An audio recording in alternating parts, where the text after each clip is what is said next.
मृत्यु में कोई दुख नहीं होता।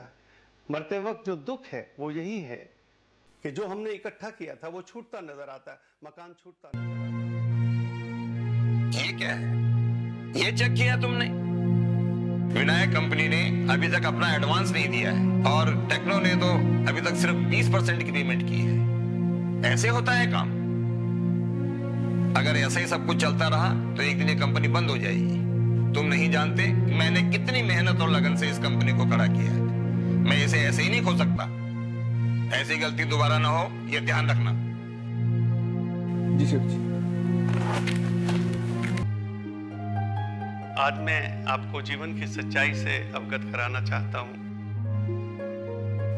हम कितनी मेहनत करते हैं और मेहनत करके धन कमाते हैं, कोठी बनाते हैं, कारें बनाते हैं, अपनी वाकफियत पैदा करते हैं, अपने पद प्रतिष्ठा के लिए बहुत कुछ करते हैं, दुनिया में हमारा नाम हो जाए उसके लिए सब कुछ करते हैं। लेकिन मरते वक्त ये हमारे साथ नहीं जाएगा। सब यही रह जाने वाला है, सब यही रह जाने वाला है, सब यही रह जाने वाला है। और जहां हमने जाना है वहां का हम कोई इंतजाम करते नहीं है और वहां ये धन दौलत पद प्रतिष्ठा ये सब वहां चलता नहीं है।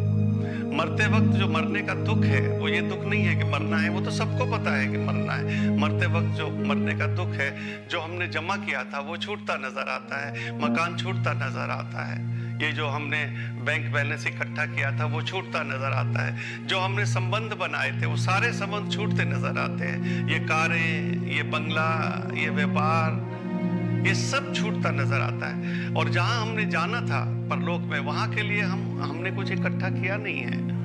वहां जो करेंसी चलती है, वहां जो चीजें चलती हैं, वहां के लिए हमने कुछ भी इकट्ठा नहीं किया। ये ठीक है, यहाँ जो विज्ञान ने हमें सुख दिए हैं वो सुख लेने हैं, धन से मिलते हैं, ये माना। लेकिन परलोक में जो हमको सुख मिलता है वो इस धन से नहीं मिलता है। वहां के लिए कुछ और है जो इकट्ठा करना पड़ता है। ध्यान है, समाधि है और बहुत सी चीजें जो हमें वहां पर काम आती हैं वो हमें इकट्ठी करनी पड़ती हैं। तो हमें इस संसार में यहाँ के लिए जो इकट्ठा किया वो ठीक है, लेकिन परलोक में जाने के लिए भी जो चीजें चाहिए वो भी हमें इकट्ठी करनी है। तभी वहां जाके हमारा जीवन इस तरह का हो सकेगा जो हमारा लोक में हुआ था। तो इसलिए वहां जाने के लिए जो चीजें इकट्ठी करनी है उसका भी इंतजाम करें, तभी जीवन है। धन्यवाद।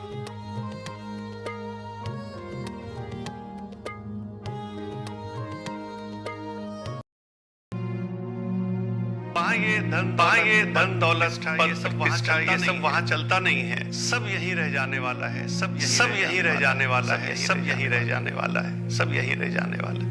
ये धन दौलत ये सब वहां चलता नहीं है। सब यही रह जाने वाला है, सब यही रह जाने वाला है, सब यही रह जाने वाला है, सब यही रह जाने वाला है। नहीं नहीं नहीं, मैंने इतनी मेहनत से जो धन दौलत कमाई है, ऐशो असरत कमाई है, मैं उसे छोड़कर नहीं जा सकता। वही तो होगा जो मुझे ये अपने साथ ले जाने का रास्ता बताएगा। हाँ ठीक है, कल सुबह मैं ये प्रवचन वाले स्वामी जी के पास जाता हूँ, वही मुझे इसका कोई रास्ता बताएंगे। जो कबीर कह रहे हैं, जीव की दीव धर दीनी चदरिया। हे परमात्मा, तू जैसे लाया था इस संसार में, मैंने जो कर्म मेरे लायक थे वो मैंने किए हैं। मैंने इसमें कोई भूल नहीं की, कोई गलती नहीं की। मैंने इसमें किसी को कोई परेशान नहीं किया। जहाँ तक हो सका मैं मदद करता रहा। मैंने कुछ ऐसा नहीं किया जिसमें कि मैं ऐसा समझता कि परमात्मा की निरादरी हो रही है या मैंने आपके साथ कुछ गलत किया है। हाँ, किसी को ज़रूरत है, ठीक है, हमने उसकी ज़रूरत पूरी कर दी। ऐसा करना चाहिए भी। ये नहीं है कि हम किसी की ज़रूरत है उसको पूरी ना कर, ठीक है, उसकी ज़रूरत है, हमने पूरी कर दी, बात पूरी होगी। कोई एहसान भी नहीं है हमारा उनके ऊपर कि हमने कुछ उनके ऊपर एहसान किया है। अगर इस तरह हम जीवन को जीते हैं तो मृत्यु में कोई दुख नहीं होता। इसी को कबीर कह रहे हैं कि हे परमात्मा, 1.5 किलो आटा चाहिए, दाल चाहिए, आधा किलो सब्जी चाहिए, पलंग चाहिए, रजाई चाहिए, सब कुछ चाहिए। और फिर कहते हैं कि परमात्मा ने पूछा, बस ठीक है कबीर? कबीर ने कहा नहीं, चाहिए तो आप, सब कुछ आप चाहिए, इसके साथ ये गुजारे के लिए चाहिए। यही मेरी वो नहीं है। लेकिन जो सिर्फ इन्हीं के पीछे धन और पद और प्रतिष्ठा और संबंध और यही सब इकट्ठे करते चले जाते हैं, फिर परलोक के लिए कुछ करते नहीं, फिर वो मृत्यु के वक्त दुखी होते हैं। सभी मृत्यु के वक्त दुखी नहीं होते। संत दुखी नहीं होता, संत बड़े मजे से जाता, बहुत मजे से जाता। संत जा रहा था, बुला लिया अपने शिष्यों को और कहा कि मेरी मृत्यु आ गई, लेकिन मैं कुछ नए तरीके से मरना चाहता हूँ। ऐसे जैसे लोग बैठते लेटते मर जाते वैसे नहीं। अब आप लोग बताओ, कोई आदमी खड़े खड़े भी मरा है?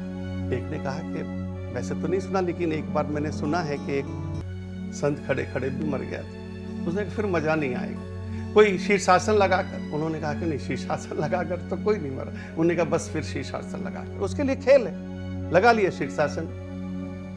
और उसके पास के ही आश्रम में उसकी बड़ी बहन थी, एक आदमी दौड़ा, शिष्य उसका, और गया और उसको कहा कि ये तुम्हारा भाई छोटा शीर्षासन लगाकर मर रहा है, उसको उतारना करना क्या करना कुछ समझ में नहीं आ रही है। उसकी बहन दौड़ी आई, हाथ में डंडा पकड़ा हुआ था, किसी और के संबंध में आई, और उसने कहा नीचे उतर, ढंग से मर, तू सारी जिंदगी शरारतें करता रहा और मरते वक्त भी शरारत कर रहा है, नीचे उतर, ढंग से लेट। उसने कहा तूने कभी कुछ कहा भी नहीं बड़ी बहन, और इस वक्त तूने अगर कुछ कहा है, अभी मेरे में जान है, मैं लेट के मर जाता हूँ। लेटा और उसने कहा बस ठीक है, और अपने प्राण छोड़। ये है मरना। कब ऐसा होता है? जब हम जीवन में बिल्कुल साफ चलते हैं, बिल्कुल ठीक तरह से चलते हैं। और अगर हम ठीक तरह से चलते हैं तो फिर मृत्यु भी हमारी एक खेल हो जाती है। मृत्यु के वक्त भी हमें कुछ याद नहीं करना पड़ता है, दुखी नहीं होते हैं। ठीक है, जाना है, सभी को पता है, उस वक्त भी हम सभी को नमस्कार करते हैं और चले जाते हैं। आज के सत्संग को हम यही विराम देते हैं। धन्यवाद, नमस्कार।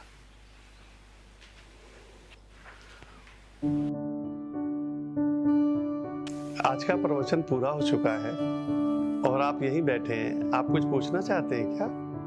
जी स्वामी जी, मैंने एक दिन आपके प्रवचन में सुना था कि आप बता रहे थे कि एक दिन हम सब कोई संसार से जाना होगा, वो भी खाली हाथ। लेकिन गुरुदेव, मैंने तो अपने जीवन में बहुत मेहनत करके परिश्रम से धन दौलत इज्जत शोहरत कमाई है, इसे छोड़कर मैं नहीं जा सकता।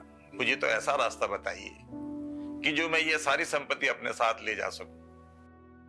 तो मैं आपको सब चीजें समझा सकता हूं जिससे आप सारी दौलत, सारी शोहरत और जो कुछ आपने इकट्ठा किया है वो सब आप अपने साथ ले जा सकते हैं। लेकिन उसके लिए कुछ सवालों का जवाब आपको देना होगा। पूछिए, मैं आपके सब प्रश्नों का जवाब दूंगा। मैं आपसे पूछना चाहता हूं कि कभी आप विदेश गए हैं? जी हाँ, मैं कई बार विदेश गया। कभी आप इंग्लैंड गए हैं? जी जी। तो वहाँ कौन सी करेंसी चलती है? क्या ये भारतीय रुपया चलता है? जब मैं इंग्लैंड गया था तो मैंने वहाँ रुपयों के बदले पॉन्ड्स लिए थे स्वामी जी। अच्छा, जापान गए हैं तो वहाँ कौन सी मुद्रा आपने ली? तब मैंने वहाँ अपने रुपयों को दे करके येन लिए थे। तो फिर मैं आपसे पूछना चाहता हूँ, कभी आप बांग्लादेश गए हैं और वहाँ आपने कौन सी मुद्रा ली है? तो मैंने वहाँ पर अपने देश की करेंसी देकर बांग्लादेश की करेंसी ली थी। और कभी दुबई गए हैं? हाँ जी, दुबई भी गया हूँ। फिर वहाँ क्या किया? वहाँ भी यही किया कि अपने देश की करेंसी को जो है दुबई की करेंसी में ट्रांसफर कर दिया। अच्छा, तो फिर आप अमेरिका गए होंगे। अमेरिका में आपने कौन सी मुद्रा ली थी? स्वामी जी, आप बार बार मुझसे वही प्रश्न पूछ रहे हैं। ये तो सीधी सी बात है कि जब भी कोई व्यक्ति किसी देश में जाएगा तो उसे वहीं की करेंसी लेनी पड़ेगी, अपनी करेंसी को उसकी करेंसी में बदलना पड़ेगा। मुझे तो आप यह बताइए कि मैं अपनी मृत्यु के बाद अपना सारा धन दौलत इज्जत आबरू सब अपने साथ लेके जा सकूं, यह उपाय बताइए मुझे। यही मैं आपको समझा रहा हूँ कि जहां भी आप जाते हो वहां की करेंसी से आपको इस करेंसी को बदलना पड़ता है। और अगर आप परलोक जाना चाहते हो तो आपको ये सारी धन संपत्ति, ये शानो शौकत और जो कुछ भी आप वहां ले जाना चाहते हो वहां की करेंसी से आपको बदलना पड़ेगा। तो वो कौन सी मुद्रा है स्वामी जी जिसे हम अपनी धन संपत्ति से बदल कर ले जा सकते हैं?